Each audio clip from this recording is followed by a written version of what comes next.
കോതമംഗലത്ത് മധ്യവയസ്കന്റെ മരണം കൊലപാതകമെന്ന് തെളിഞ്ഞു. പ്രതിയെന്ന് സംശയിക്കുന്ന ബന്ധുവിനെ പോത്താനിക്കാട് പോലീസ് കസ്റ്റഡിയിലെടുത്തു.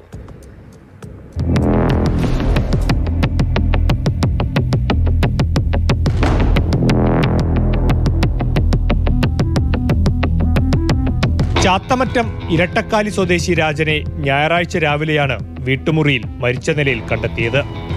കട്ടിലിനു താഴെ കമിഴ്ന്ന് രക്തത്തിൽ കുളിച്ചു കിടക്കുന്ന നിലയിലായിരുന്നു മൃതദേഹം. വീട്ടിൽ ഒറ്റയ്ക്കായിരുന്നു രാജന്റെ താമസം.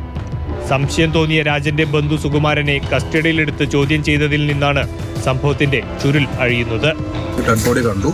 അതിനുശേഷം നമ്മൾ അപ്പോൾ തന്നെ ഞാൻ പോലീസ് സ്റ്റേഷനിലേക്ക് വിവരം അറിയിച്ചു.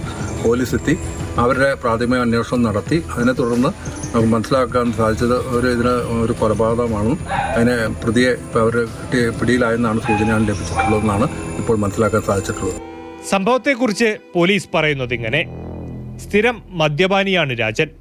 കഴിഞ്ഞ ദിവസം രാജനും ബന്ധുവായ സുകുമാരനുമായി വാക്കേറ്റമുണ്ടായിരുന്നു. തുടർന്ന് രാജൻ സുകുമാരനെ കയ്യേറ്റം ചെയ്തു.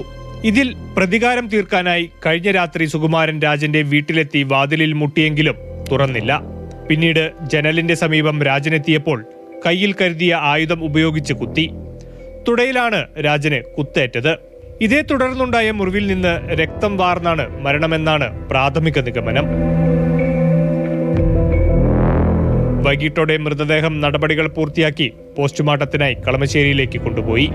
മാതൃഭൂമി ന്യൂസ്, കൊച്ചി.